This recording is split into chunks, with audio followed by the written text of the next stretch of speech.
সুপ্রিয় দর্শক, আমি তাবাসসুম তিন্নি আপনাদের সবাইকে স্বাগত জানাচ্ছি আমাদের রোজকার খবরের কর্পোরেট লাউঞ্জে।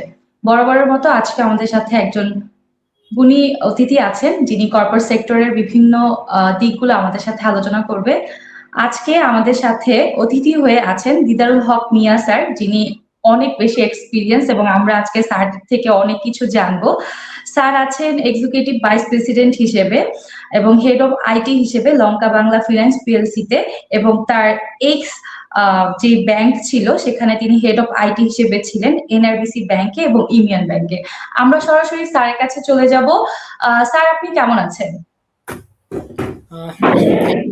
আসসালামু আলাইকুম টু অল অফ ইউ। আলহামদুলিল্লাহ, আল্লাহ অনেক ভালো রেখেছেন, ভালো আছি আমরা। স্যার, আমরা সরাসরি আপনার কাছ থেকে আপনার ছোট্ট একটা সংক্ষিপ্ত পরিচয় জানতে চাই, কারণ আপনার এতগুলো সেক্টরে আসলে এত বছর ধরে আপনি কাজ করছেন। আমরা চাই আপনার পুরো ছোট করে আপনার একটা সংক্ষিপ্ত পরিচয় আর কি জানতে চাচ্ছি। ধন্যবাদ তাবাসসুম। প্রথমত আমাকে এরকম কর্পোরেট লাউঞ্জ নামক এরকম একটা অনুষ্ঠানে স্বাগত জানানোর জন্য এবং কিছু বলার সুযোগ করে দেওয়ার জন্য, অ্যাজ ওয়েল এজ অবশ্যই ধন্যবাদ আমার এই রোজকার খবর এই প্রতিষ্ঠানটিকে, যেখানে আমি আমার সামান্য অভিজ্ঞতাটুকু শেয়ার করতে পারবো। থ্যাঙ্কস টু আল্লাহ, আমি এই মুহূর্তে লঙ্কা বাংলা ফাইন্যান্স পিএলসিতে executive vice president and head of IT হিসেবে কাজ করছি। I joined in here very recently, just 4 to 5 months before. Before that, I worked in different organizations in Bangladesh, all of the IT industry, IT sector, but industry is different. Before joining in Lanka Bangla Finance, আমি engaged ছিলাম NRBC ব্যাংকের senior vice president and head of IT হিসেবে। ওখানে কাজ করে সুযোগ হয় অনেকদিন, প্রায় 6 বছর, 6.5 বছরের বেশি, 7 বছরের মতো। দেন তার আগে আমি ইউনিয়ন ব্যাংকে হেড অফ আইটি হিসেবে কাজ করি, ওখানেও প্রায় 5 বছরের মতো কাজ করি। দেন তার আগে আমি কাজ করি শাহজাহান ইসলামী ব্যাংকে। বেসিক্যালি আমার ক্যারিয়ারটা শুরু হয় একদম ছোট অবস্থা থেকে, টেক ভ্যালি কম্পিউটার্স লিমিটেড এই অর্গানাইজেশনটাতে I started my career almost 2003 দিকে, যেখানে আমি ইন্টার্ন হিসেবে কাজ করতাম। Thanks to take valley limited, যেখানে যারা আমাকে ট্রাস্ট করেছিল, অ্যান্ড আমি সবসময় বিশ্বাস করি someone trusted me at the very first time. সেই সময় থেকে আমাকে তারা ট্রাস্ট করে ইন্টার্ন থেকে আমাকে কাজ করার সুযোগ করে দেয়। তারপর থেকে আমি বিভিন্ন অর্গানাইজেশনে কাজ করি। টেক ভ্যালিতে 2 বছর কাজ করার পর আমি চলে যাই নোভার্টিস বাংলাদেশ লিমিটেডে। নোভার্টিসে আইটিতে কাজ করার সুযোগ পাই, ওখানে 1.5 বছরের মতো। নোভার্টিস থেকে আমি চলে আসি আইএফআইসি ব্যাংকে। আইএফআইসি থেকে চলে আসি অ্যাক্টেল, যখন এখন যেটা আপনারা রবি বলে জানেন, যখন একটা সময় অ্যাক্টেল ছিল, অ্যাক্টেল বাংলাদেশ, অ্যাজিয়াটা বাংলাদেশ লিমিটেড, ওখানে কাজ করার সুযোগ পাই 3 বছরের মতো। তারপরে অ্যাক্টেল থেকে আমি চলে আসি রহিম আফরোজ বাংলাদেশ লিমিটেড। রহিম আফরোজ থেকে চলে আসি শাহজাহান ইসলামী ব্যাংকে। তারপর তো ব্যাংকিং সেক্টরে কাজ করছি, and very recently join in Lanka Bangla finance limited as an executive vice president and head of IT. And thanks Lanka Bangla finance আমাকে এই সুযোগটা করে দেওয়ার জন্য। আলহামদুলিল্লাহ স্যার, আমি যতগুলো মানে কোম্পানি আমি যদি ব্যাকেও যাই, আমাদের সবগুলোই যদি আমি বলি বাংলাদেশে একদম ওয়েল রেপুটেড কোম্পানিগুলোর সাথেই আপনি ছিলেন এত বছর। তো স্যার, আপনার যে পথ চলাটা মানে যখন থেকে শুরু করেছিলেন, আপনি একটু আগে বলেছিলেন যে আমি ইন্টার্ন দিয়ে শুরু করেছিলাম। সো স্যার, আপনার পড়াশোনার ব্যাকগ্রাউন্ড একটু জানতে চাচ্ছিলাম যে এই ব্যাকগ্রাউন্ডে কি ছিল, মানে পড়াশোনাটা কোন সাবজেক্টে ছিল এবং কোথা থেকে আপনি আপনার লাস্ট ডিগ্রি কমপ্লিট করেছিলেন? ও আচ্ছা, এটা একটা ইম্পর্টেন্ট, খুব একটা মজার ব্যাপার। আমি আসলে কম্পিউটার সায়েন্সে অনার্স ভর্তি হই institute of science and technology, IST, under national university.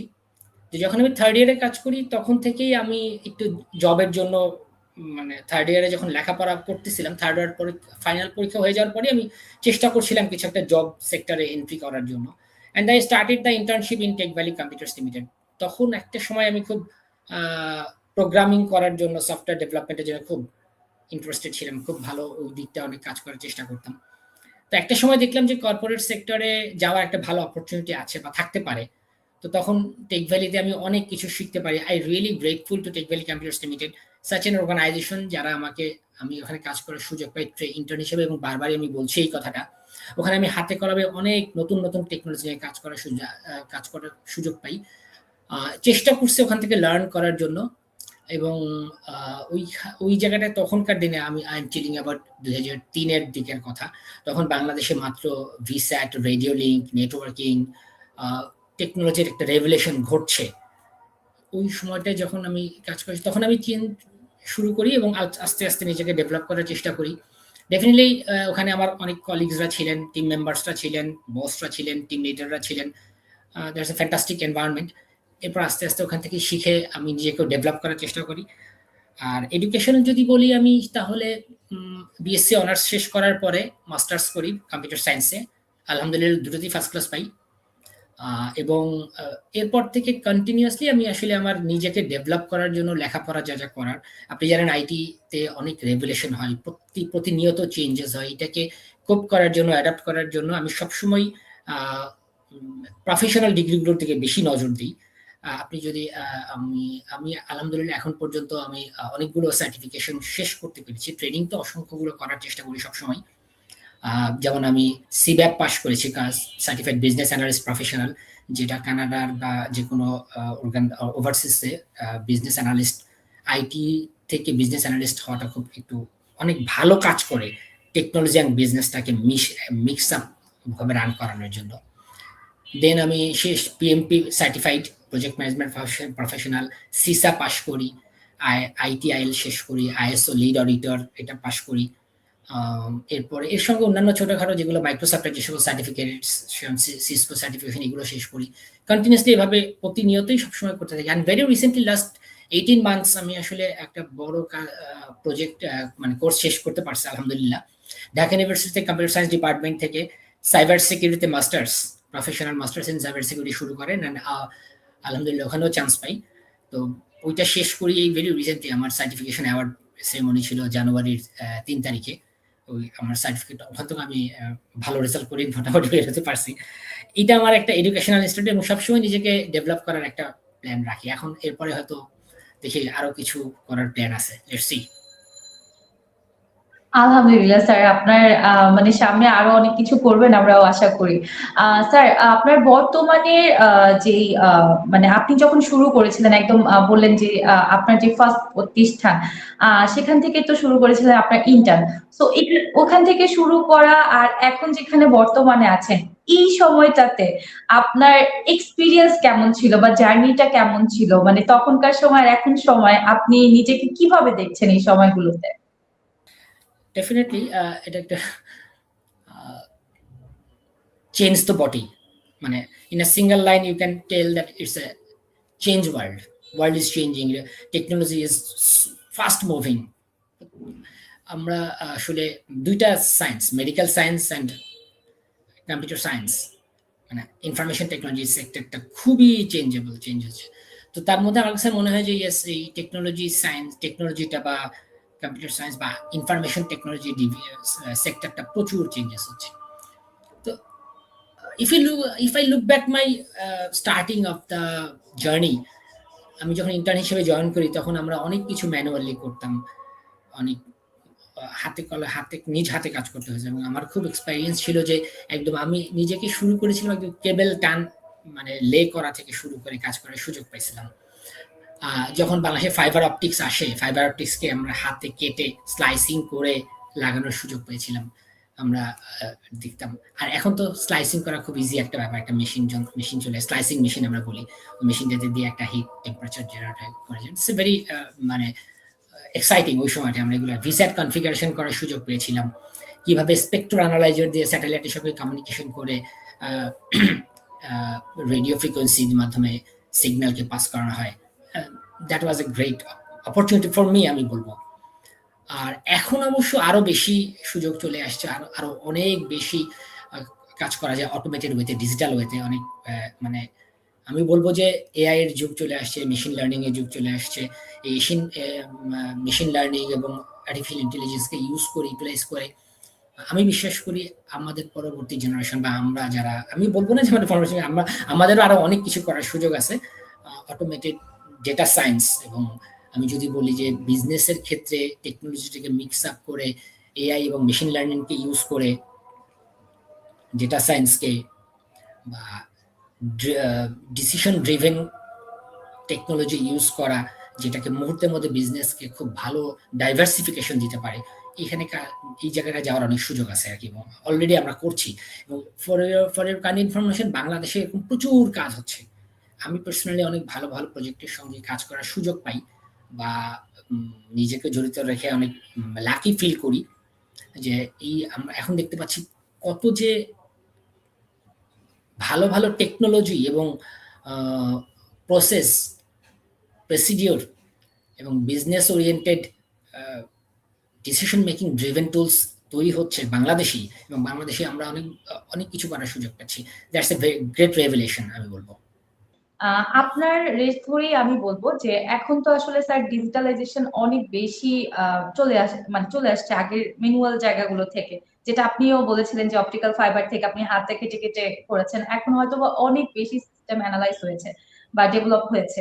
তো সেই ক্ষেত্রে আমরা আমাদের যে জেনারেশন, আমরা কিন্তু আসলে স্যার আমরা বলেন বা আমাদের নেক্সট জেনারেশন যারা, তারা কিন্তু টোটালি এআই বলেন, জেমিনি বলেন, চ্যাট জিপিটি বলেন, এগুলো ইউজ করছে।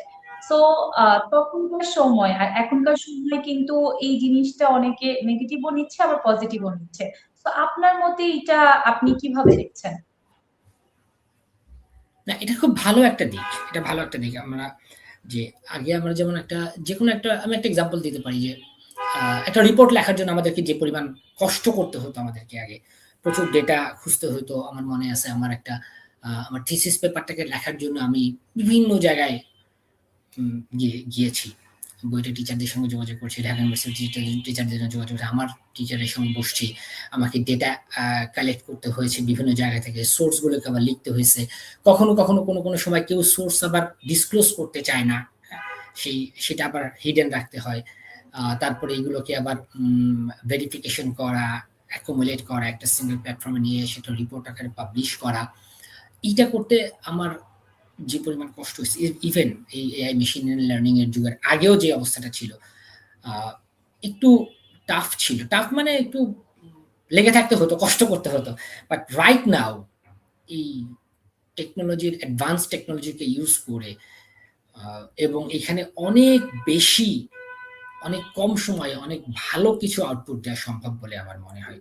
আমি আসলে সঙ্গত কারণেই স্পেসিফিকলি কোনো টুলস, কোনো সলিউশন, কোনো প্রোডাক্ট, কোনো কিছুর নাম বললি না বা বলতে চাচ্ছি না, বা বলা ঠিক না আমাদের এই প্রফেশন, এই জায়গাটায় এসে হয়তো ওখানে হয়তো কিছু বায়াসনেস কাজ করে, যে কারণে আমি আপনাদের জন্য বা যারা যেটা দেখছেন বা দেখবেন তাদের জন্যই আমি আসলে এক্স্যাক্টলি কোনো স্পেসিফিক টুলসের বা টেকনিক্সের নাম না বলে আমি শুধুমাত্র একটা সামারি আকারে বলার চেষ্টা করছি যে টেকনোলজিটাকে ইউজ করে এখন আমরা অনেক বেশি অনেক বেশি ডাটা, অনেক বেশি ভালো রিপোর্ট, ভালো কিছু অল্প সময়ের মধ্যে ইউজ করতে পারতেছি, ইউটিলাইজ করতে পারতেছি, ইমপ্লিমেন্ট করতে পারতেছি, এবং ইমপ্লিমেন্ট করে রেজাল্টটা এনে অর্গানাইজেশনের স্বার্থে এবং ইন্ডাস্ট্রির ক্ষেত্রে, ইন্ডাস্ট্রি বা বিজনেস সেক্টরের ক্ষেত্রে অনেক ভালো ভালো কাজ করার সুযোগ পাচ্ছি। স্যার, আপনার থেকে আমরা জানতে চাচ্ছি যে আমরা যারা আছি, আমাদের ম্যাক্সিমাম কাজগুলোই কিন্তু হয় ডাটা অ্যানালাইজিং, তারপর হচ্ছে লিড জেনারেশন, এবং আমরা যেটা করি যে অনেক পরিমাণে আমাদের ডাটা সোর্সিং এর কাজ করতে হয়। সেই ক্ষেত্রে আমরা মানে আমাদের যে বিভিন্ন কর্পোরেট সেক্টর গুলো আছে, আমরা কিভাবে আমাদের কাজগুলোকে আরো বেশি সহজ করতে পারি বা কিভাবে একদম ইজি ওয়েতে কাজ করতে পারি? আমি এটাকে আমার ফ্রম মাই এক্সপেরিয়েন্স, এবং আমি সবসময় বলে আসছি, আমরা দেখে আসছি যে একটা খুব পুরাতন তত্ত্বকে আমরা খুব ভালো মতো ধারণ করার চেষ্টা যদি করি, সেটা হচ্ছে পিপল, প্রসেস অ্যান্ড টেকনোলজি। তিনটাকে অ্যাকুমুলেট করে অবশ্যই টেকনোলজি থেকে ভালো কিছু করা সম্ভব। ভালো কিছু বলতে আমি প্রথমে যদি বলার চেষ্টা করি, যে কোনো একটা অর্গানাইজেশন বলেন, যে কোনো একটা ইন্ডাস্ট্রি বলেন, যে কোনো একটা সেক্টরের ক্ষেত্রে, if you have a very well defined and organised process, এবং সেই প্রসেসটাকে এফেক্টিভ টেকনোলজির মাধ্যমে ইমপ্লিমেন্টেশন করে রাইট পিপলকে রাইট জায়গায় সেট আপ করে আমরা যদি একটা প্রসিডিউরকে রান করাতে পারি in a compliance and effective ওয়েতে, definitely that can be make a good result for in organization as well as country also. একদম স্যার। স্যার, আপনি একদম শুরুতে বলেছিলেন আপনি সাইবার ক্রাইম যে ব্যাপারটা আছে ওটা নিয়েও কাজ করছেন। সো আমরা তো এখন সোশ্যাল মিডিয়াতে অনেক বেশি সাইবার বুলিং এর শিকার হয় বা অনেক কিছুই থাকে না যে আমাদের যে সোর্সিং গুলো থাকে কিভাবে যেন ওটা হ্যাকিং হয়ে যায় বা কোনো না কোনো ভাবে সাইবার ক্রাইম গুলো কিন্তু দিন দিন বাড়ছে। সো এই আমরা কিভাবে নিজেদের সিকিউরিটিটা আসলে মেনটেন করতে পারি স্যার? অনেক ভালো একটা ব্যাপার। সাইবার সিকিউরিটির পড়তে গিয়ে আমার প্রথম যেটা মনে হয়েছে, ফার্স্ট একদম at the very first, people should be more aware. People should be more aware regarding his using technology. এটাকে প্রোটেক্ট করার, সাইবার বুলিং বা সাইবার ওয়িং, সাইবার ক্রাইম থেকে অনেক ধরনের মানে অনেক কিছুই করা সম্ভব, অনেক কিছু হচ্ছে, আবার এগুলোকে প্রোটেক্ট করা সম্ভব।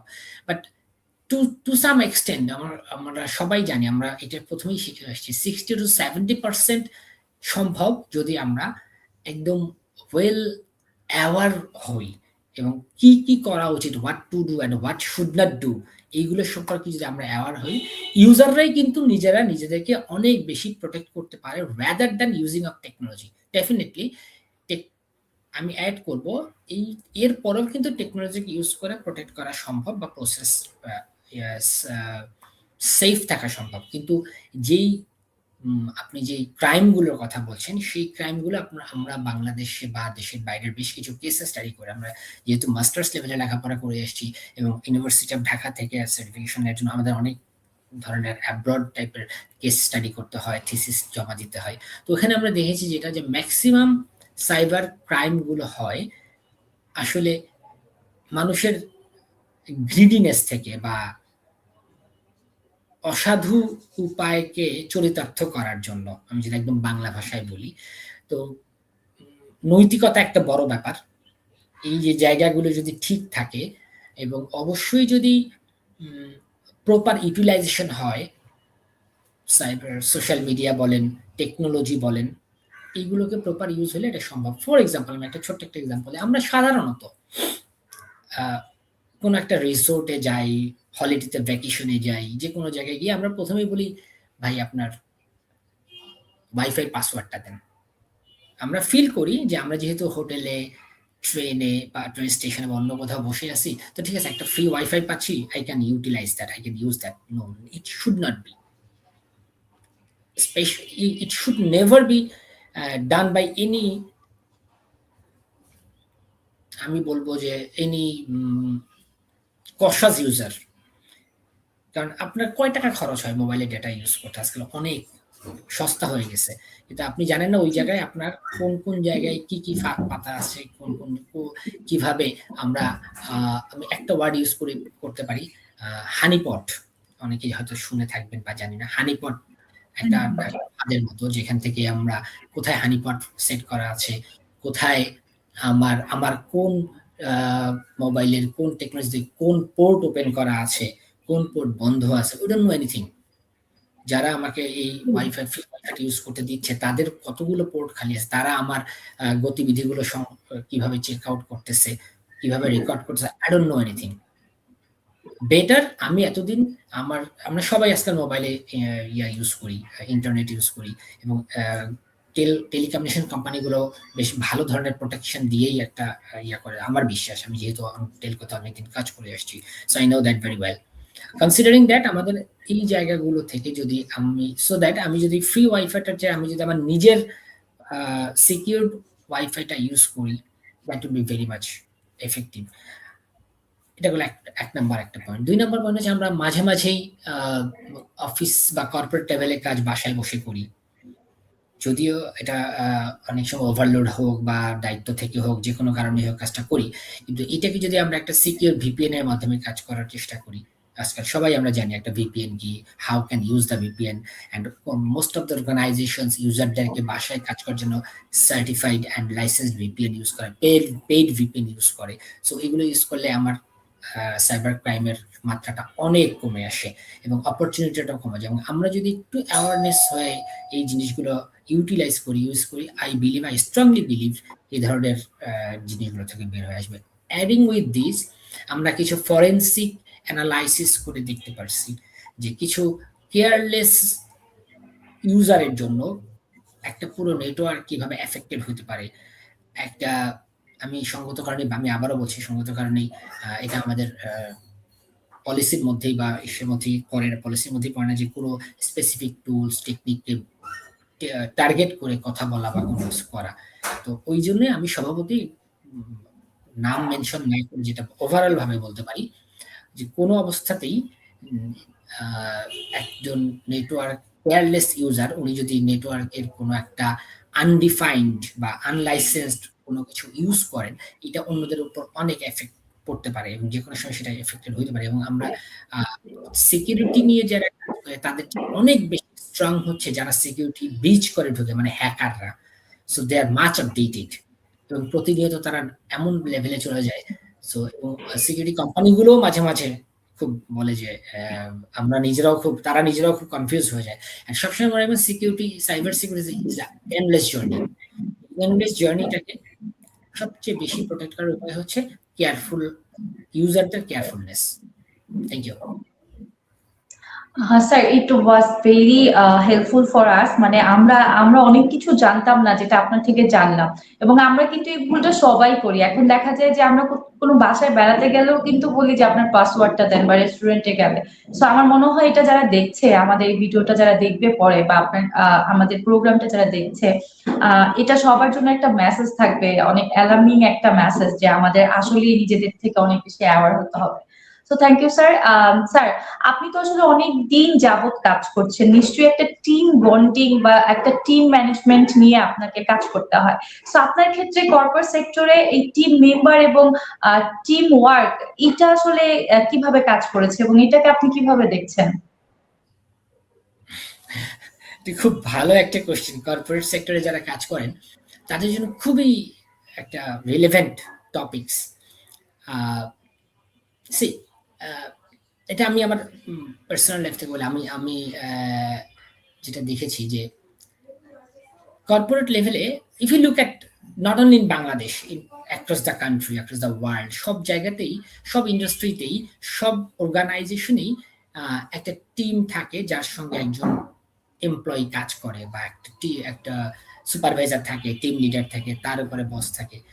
তো আমরা প্রথম থেকেই যখন শুনে, আমি আমার মাল্টিন্যাশনালে যখন শুনি, তখন সবসময় আমরা একটা জিনিস শিখেছিলাম, এটা সবার জন্য আমি বলতে যে boss is always right, but if you think sometimes your boss doing mistake, raise your voice immediately. এটা আমাকে শেখানো হয়েছিল নোভার্টিসে।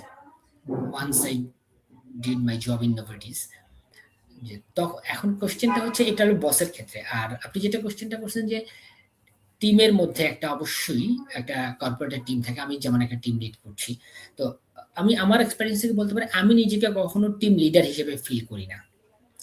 অ্যান্ড সবসময় টিম লিডারকে হইতে হয়, আমি আমার as a team member maybe একটু সিনিয়র এরকম হতে পারে। He is also a team member, he is also a part of team, and definitely it might be a senior team member, that's it.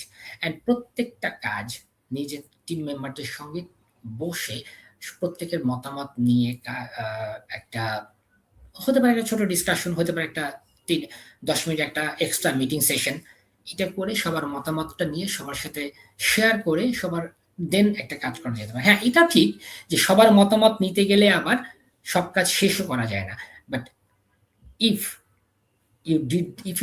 You want to do the right job, তাহলে অবশ্যই সবার মতামতকে আপনাকে গুরুত্ব দিতে হবে। And অবশ্যই আপনাকে আপনার টিম মেম্বারসের সঙ্গে একটা খুব ভালো কোলাবোরেশন রাখতে হবে, যাতে আপনার টিম মেম্বাররা আপনাকে as a senior team member অথবা টিম লিডার বা ম্যানেজার হিসেবে ট্রাস্ট করতে পারে। অ্যাট দ্য সেম টাইম আপনি আপনার টিম মেম্বারের অ্যাক্টিভিটিস, কার্যকলাপ, এইটাকে আপনার বসকে বা আপনার সুপারিয়রকে, আপনার হায়ার অথরিটিকে কিভাবে রিপ্রেজেন্ট করেন, এটা একটা খুব বেশি ভ্যালু অ্যাড করে। সামটাইমস আপনি হয়তো গিয়ে বললেন যে ইয়েস, একটা টিম একটা কাজ করছে, আপনি হয়তো গিয়ে বলতে পারেন যে বস, আপনি আপনার বসকে বলতে পারেন যে boss, I have done this job. No, never, it should not be. You can tell that, boss, my team has done this. Ultimately, মানে ক্রেডিটটা কিন্তু বা ক্রেডিবিলিটিটা আপনার কাছেই চলে আসবে, বিকজ ওই টিমটাকে লিড করছেন আপনি। সো এটাতে আপনার বসও বুঝতে পারেন বা আপনার হায়ার অথরিটিও বুঝতে পারেন যে এই যে আমার টিম লিডারটা বা ম্যানেজারটা বা সিনিয়র টিম মেম্বারটা একটা টিম নিয়ে কাজ করতেছে, that is there is a good bonding over there. And once you report your higher authority and আপনার বস বা তার সুপারিয়র বসকে যে boss, my team have done this, yes, this is a very good job, all of the team members have done a great effort over there, and that's why we get this such kind of big result. এইটা যখন বলবেন তখন team মেম্বারও দেখবে যে হ্যাঁ, তখন আপনার উপর টিম মেম্বারের আস্থাটা চলে আসবে। তখন কিন্তু তারা অনেক ডেডিকেটেডলি কাজ করবে তখন, এবং হয়তো তারা ফিল করতেছে যে আপনার জন্য কাজ করে, তারা কিন্তু নিজেদের জন্যই কাজ করবে। এবং এই বন্ডিংটা আমাদের কর্পোরেট লাইফে অনেক বেশি দরকার, যেটা আমি অনেক জায়গায় শিখে আসছি। অনেক কর্পোরেট লাইফে, অনেক ইন্ডাস্ট্রিতে, আমি যেহেতু ডিফারেন্ট ইন্ডাস্ট্রিতে কাজ করছি, বাট সেক্টরটা আইটি ছিল, ইন্ডাস্ট্রি ওয়াজ ডিফারেন্ট। আমি দেখে আসছি ইফ আমি এইটা যদি আমরা সবাই করি, এটা একটা খুব ভালো ওয়ে আউট হতে পারে টিমকে নিয়ে সামনে এগিয়ে যাওয়া, অর্গানাইজেশনকে, কান্ট্রিকে অনেক কিছু দেয়া। স্যার, আমরা মনে হচ্ছে যে আপনার সাথে অনেক কিছু জানা আছে এবং কথা বললে আমাদের টাইম শেষ হয়ে যাবে, এমন একটা পরিস্থিতিতে আমরা আছি। আপনার আসলে যতগুলো কথা ছিল সবগুলোই মিনিংফুল। সো আমরা স্যার একদমই শেষ পর্যায়ে চলে এসেছি। আমরা জানতে চাচ্ছি স্যার, বা আপনার যদি কোনো মেসেজ দেওয়ার থাকে যে আপনার যে টিম মেম্বার আছে অলসো আমাদের জন্য, যে আমরা সামনে আমাদের নিজেদের আরো স্কিল ডেভেলপমেন্ট করে আমরা নিজেদেরকে আরো মানে কত ভালোভাবে কর্পোরেট সেক্টরে নিজেদেরকে আরো ডেভেলপ করতে পারি, আপনার সেই সম্পর্কে যদি কোনো অ্যাডভাইস দেওয়া থাকে আমাদেরকে এবং নতুনদের যারা আছে, যারা আসতে চাচ্ছে কর্পোরেট সেক্টরে, তাদের জন্য বা আপনার টিম মেম্বারদের জন্য, কলিগদের জন্য। Thank you Tabassum. আমি এই জায়গাটায় লাস্ট আমিও আমারও আরেকটা মিটিং আছে, আমার যেতে হবে। সো থ্যাংকস যে আপনি এইটু বলে যে শেষ করতে যাচ্ছি আমরা। আমি একটু ওয়ারিড ছিলাম যে কতক্ষণে শেষ হবে আর কি। এনিওয়ে, আমার বেশ কিছু কর্পোরেট সেক্টরের জন্য বা যারা কাজ করতে চাচ্ছে সেটার জন্য আমি বলবো, ফার্স্ট ইস্যু যে কিপ প্যাশন্স। যারা নতুন ঢুকছেন বা নতুন কর্পোরেটে কাজ করছেন বা একটা মিডল এজে আছেন, আমিও হয়তো মিডল এজে আছি, আমার হয়তো আরো অনেক লার্নিং আছে, আমরা প্রচুর লার্নিং। সো আমার কাছে মনে হচ্ছে keep passions, develop your self, make a good collaboration with team member and boss, always thirst for new technology adoption, কখনো কমফোর্ট জোনের মধ্যে না থাকা, যে আমি একটা জায়গায় কমফোর্ট ফিল করছি, এখান থেকে আর বেরোবো না। No, adapt to new technology, adapt the new process, adapt implementation the new something new in organization, and always মনে রাখবেন যে এটা আসলে আপনার জন্য না, মানে নিজে অর্গানাইজেশনের জন্য না। সবাই ফিল করে যে এটা করলে আমার কি লাভ হবে, অর্গানাইজেশন না, ব্যাপারটা এরকম না। আপনি যখন নতুন কিছু করবেন অর্গানাইজেশনের জন্য, সেখান থেকে নিজে কিন্তু লার্ন হবেন এবং সার্টেন টাইমে এইটাকে ভ্যালু করে বিক্রি করতে পারবেন অন্য জায়গায়।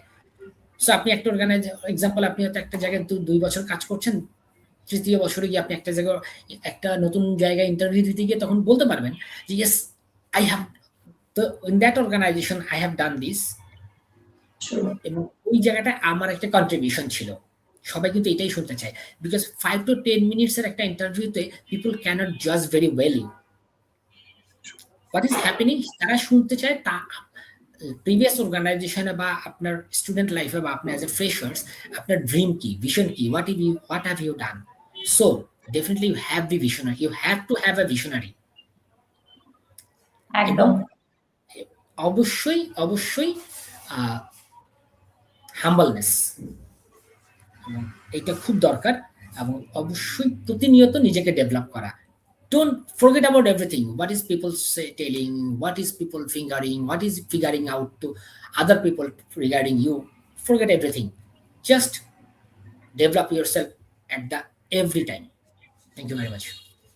Thank you sir, thank you so much. আপনার এত গুরুত্বপূর্ণ কিছু সময় আমাদেরকে দেওয়ার জন্য এবং এত বিজিনেসের ক্ষেত্রেও আপনি আমাদেরকে সময় দিয়েছেন। আমাদের পুরো টিম, রোজকার খবরের কর্পোরেট লঞ্চের টিম আপনার প্রতি খুবই কৃতজ্ঞতা প্রকাশ করছি এবং আপনি ভালো থাকেন, আপনার উত্তরোত্তর সাফল্য কামনা করছি। আপনি আরো এভাবে এগিয়ে যান, আপনার সাফল্যের ঝুড়ি আরো বাড়তে থাকুক। আমাদের জন্য দোয়া করবেন এবং আমাদের পাশে থাকবেন এবং আপনিও ভালো থাকবেন। Thank you very much. আপনাদের সঙ্গে থাকতে পারার জন্য আমিও অনেক lucky and I am honoured also. Thanks to you people also, অ্যান্ড আপনার সঙ্গে যারা আছেন, আপনার টিম, এবং আপনার সঙ্গে পেছনে যারা কাজ করছেন, আপনার যারা আমাকে নির্বাচিত করেছেন, আপনারা নির্বাচিত করেছেন, থ্যাংকস টু অল।